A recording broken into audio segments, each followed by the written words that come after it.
Hi guys, and welcome back to the channel. Today I'm going to be running through how you can get your drywall takeoff done with the Assembles on-screen takeoff tool. While it's obviously a drywalling demo, it's quite applicable to various different trades, from demolition to painting and decorating, or you could call it plastering if you're in the UK or Australia. So it will be broad strokes, but you can apply all of what we're showing you here today to various different trades. In the left-hand column, you will see the thumbnails for your plans. Here you can clone pages with or without measurements. For this example, we're going to clone it without, and what we'll do is we'll have a completely fresh sheet with which to do an entirely separate takeoff. So you could have your drywall takeoff, your carpentry takeoff, your plumbing takeoff, using the same page. Sticking in the left-hand rail here, on the top, if you've got multiple PDFs, you'll be able to scroll between them here, as well as add additional PDFs. If you've got a document with 100 pages, as can be the case, and you only need to work with 3 or 4, you can pin pages, and you will be able to work out of the pinned column. You can rename your pages to make it easier to find later. You can also click the 3 dots and be able to hide, rotate, clone, and delete PDFs. You can set your page scale down here. Assemble is automatically set as 1/4 inch is equal to 1 foot as the most common residential page scale, but you should be able to find what you're looking for in this drop down. Once you set the scale, I always recommend making a known length. Once the measurement you make matches the measurement that appears in the measurements drawer on the top right, then you know that the plans are calibrated and all of your measurements will be accurate going forward. Okay, let's get into the meat of the takeoff itself. So to create your groups, you can create categories and groups. This helps you to segment your takeoffs and will be beneficial later when you get to the estimating portion. So I'm going to create the category drywall. Again, it's limited only by your imagination. And then within that, I'm going to create the group 5/8 type X walls at 11 feet. I can then give it a color. And because it's something I'm going to measure frequently in my takeoffs and on my account, I can save it to my library.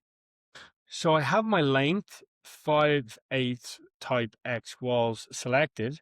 To begin the measurement, I click to start, I click to drop a marker, and I double click to finish the measurement.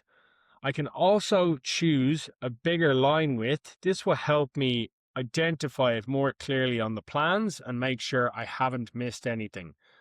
Because I have all of these measurements going into a group, you can see when I hit the drop down, you can see all of the measurements that make that up to give me a total tally for the entire group. When I hover over the group, all of the lines are illuminated, and when I hover over individual lines, they become illuminated on the plans should I need to make an adjustment. I can add additional parameters to a group by checking the box in the center of the measurements drawer.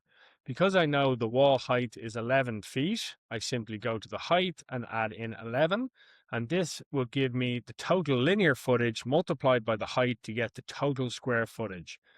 You can also add a depth, for example, if you're doing trenches to get volume, and I'll show you in a moment, you can add pitch to get your total square footage. For drywalling and painting and things like that, you can do multipliers. So I can multiply by 2 for double-sided sheets, or if I was doing a commercial job with 5 stories, all identical, I could multiply by 5 to get a project total. The count tool is quite simple. You simply select the count item you want if you need to create it. In this case, we're going to do corner beads. You create it, assign it to a category, give it a symbol, and give it a color. Then you go around the plans, clicking everywhere you see a corner bead, and that symbol will be dropped, as well as the total tally in the measurements drawer on the top right. To get the area of the ceiling, which we have already created, you choose it from the drop-down menu once you have the polygon selected. To start your measurement, you click to start, click to drop a marker and change direction, And when you're finished, double click and the area measurement will appear in the measurements drawer on the top right as usual. By selecting the three dots on the side of the measurements, you'll be given the option to move these to different categories and to different groups, change your color. You can then duplicate the measurement. So for example, if we have our ceiling measurement, you can now have your flooring measurement. You can also get the perimeter of any area. So in this example, we will get the perimeter of our ceiling and call this moulding. This will allow you to work a little bit smarter instead of harder. By checking the eye icon, you will be able to hide all of the measurements in a given category. This will allow you to just work with a little bit of a neater canvas.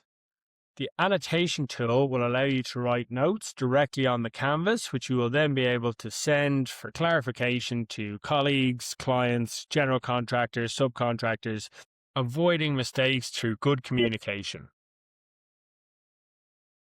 Once you're happy you've completed your takeoff, you can choose to export your plans to PDF. By selecting the legend, you can then increase its size and place it to where it's not obstructing any of the measurements on the plans. By then choosing to export, you'll be given the option to export all of your plans, just the ones that you've measurements on, or select a specific one that you wanted to export to PDF. You can also download all of the measurements you've completed on the plans to Excel. From your dashboard, you can go to your library, and here is where you will be able to give your categories and groups additional parameters, such as your dollar value per square foot meter. You can add a margin or a markup, and this will be saved to your profile for later use when you get to the estimating.